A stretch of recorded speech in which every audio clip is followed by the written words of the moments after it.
Only process to produce this quality of the vehicle, 14,000 pesos.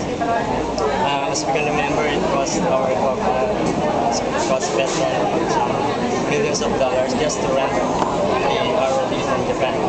Now this one can be deployed without fees because of its very cheap price.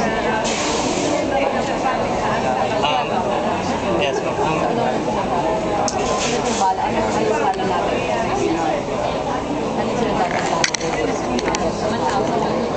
Yes, ma'am. We're planning if we get funding, we'd like to engage the investors become representatives themselves.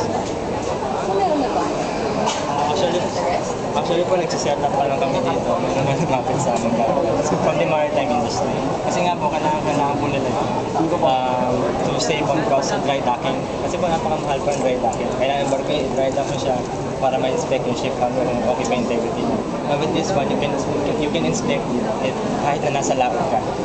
Hindi mo na kailangan punta sa port. Kaya yung isa yung naging discretion sa Guimaras kasi yung palang hull integrity ng oil tanker na-compromise na. Hindi alam ng captain kasi napakalaki ng ship, diba? Wala siyang diver na pwede mag-inspect ng nasa equipment. Ngayon, pumalawag pa rin siya para makasave ng fuel.